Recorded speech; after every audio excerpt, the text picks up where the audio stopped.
April 26th is Power of Econ Day. Stay tuned at the end of this podcast to find out about the free, engaging financial literacy resources for Power of Econ Day, brought to you by Econ Essentials and Discovery Education. Bringing Literature to Life in Open Sim, episode 293. The 10-Minute Teacher Podcast with Vicki Davis. Every weekday, you'll learn powerful, practical ways to be a more remarkable teacher today.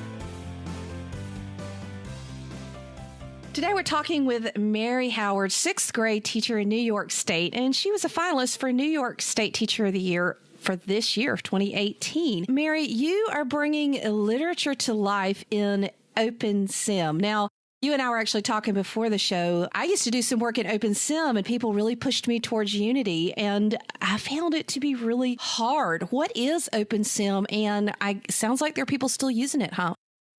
Yeah, there's still quite a few educators, especially out in the trenches, using Open Sim. And sometimes it's a hard concept to describe, but it's a virtual environment. And, we hear a lot of talk now in ed tech circles about how we can get these students engaged and speak a language that they're speaking. And really, an Open Sim or an Open Simulator is a great way to do that. We bring these students in a virtual world, and they have an avatar, and that avatar walks around this virtual world. And then I incorporate my curriculum through the virtual environment. It's really exciting stuff. Yeah, so educators, think about, some people host their own Minecraft servers, and this is in some ways like Second Life. So it looks a little bit more realistic than the pixelated Minecraft types, and a lot of really cool things you can do in Open Sim. So what are you doing with Anne Frank and teaching literature in your Open Sim world, Mary? The students have this world that they go into. The platform is held at a server with our local BOCES. And like you described, just to give people a little more of a background, it's really great for middle schoolers because a lot of the middle schoolers, by the time they've hit 6th and 7th grade, they've moved on beyond Minecraft, or they really can't get their heads around the fact that a teacher is necessarily using Minecraft. And so this, I always say to the students, it's like Minecraft on steroids. We've gone away from the pixelation, yet we still have the power of the building and construction, which really speaks to, students and creativity. So with the program that I use, the Anne Frank house was actually redesigned in the virtual environment for the students to visit. So they go into a reconstructed Anne Frank house. They read, of course, the novel, the companion novel that goes along with it, and they're able to sort of see and visualize what's going on in the novel. Yet they're also able to build and construct their own reflective pieces within the virtual environment, or in one case, a student actually built a bomber, a World War II bomber, and placed that in the Anne Frank Museum that's in the virtual world. So there's just so many ways to be more hands-on with a novel when you're using a virtual environment. What are some of the things that students are really taking away that you couldn't get from just a class discussion about Anne Frank? Well, it's really an engagement practice. The virtual environment group that I work with, this Open Sim group, I actually don't do the Anne Frank house. I do an extension off of that came from that initial project. And it was a 3-year project. And so several teachers began the Anne Frank, and that's actually in our 7th and 8th grade curriculum in our building. But then I began the project in this Open Sim environment with an Heir of the King. So you sort of have to imagine the Middle Ages and medieval times, which is the curriculum that I teach. And it's great to teach the Middle Ages to begin with. You have your knights, you have your kings, you have your queens and your castles, but it's even better when you could bring them there. So I have, 30 kids, and we're all in a computer lab, and they're all an avatar wearing Middle Ages clothing, walking around a Middle Ages village. And then, of course, the curriculum is gamified. So they have certain levels of challenges that they have to engage in, which are knowledge-based, in order to learn the curriculum, but also succeed in the virtual world. So, when you ask the questions about what do the students get out of it, it's just this whole package of things. It's taking curriculum,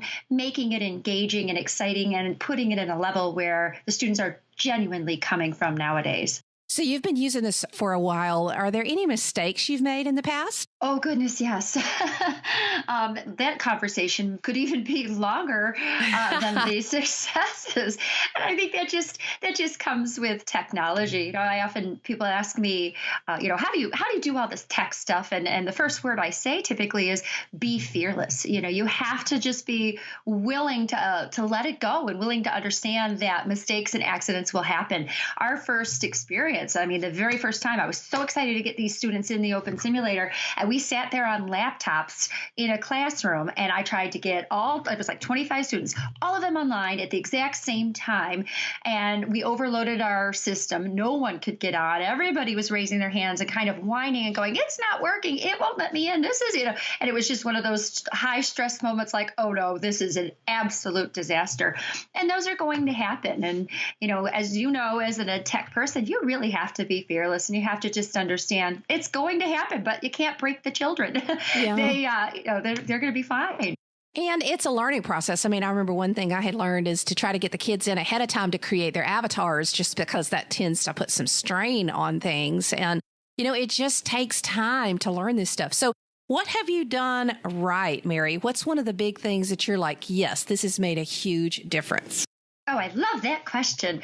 Well, I think my favorite project that we did in the virtual environments is a project that combined with our local community. And we have a Darwin Martin House, which is a Frank Lloyd Wright build here in Buffalo. And there's a huge Frank Lloyd Wright connection in Buffalo. So I worked with a local BOCES person to set up an opportunity for the students to actually build in the style of Frank Lloyd Wright. So we gave them land, and we gave them an opportunity to learn about the architectural principles behind Frank Lloyd Wright. Then we took them on a field trip to the Darwin Martin House. And as we were walking around the Darwin Martin House, after spending a couple of weeks discussing architectural principles and researching Frank Lloyd Wright and what he does, seeing and hearing 10-year-olds say things like, look at that abstract design, or, see how he incorporated the central hearth in this home, and hearing that language manifest itself right on site, but then going back to the virtual environment when we got back to school and seeing the excitement that the students had designing and creating homes in the Frank Lloyd Wright form. It was just the most magnificent and rewarding project I think I've ever done with students, just seeing what they could build and design. Okay, Mary. All the teachers listening to you, give them some encouragement to try something virtual. I mean, there's so many ways you can do this. I mean, there's OpenSim, of course, there's Minecraft. Some people are doing the Google, expeditions, and that's great. But we need to understand here that the difference is they can actually build, they can sandbox, they can create. And there is a difference between experiencing something and creating something. So what's your pep talk to teachers for utilizing this type of immersive technology? I think we spend a lot of time, thinking and saying that our equipment can't handle it, our tech department can't handle it, our filters won't allow that to happen.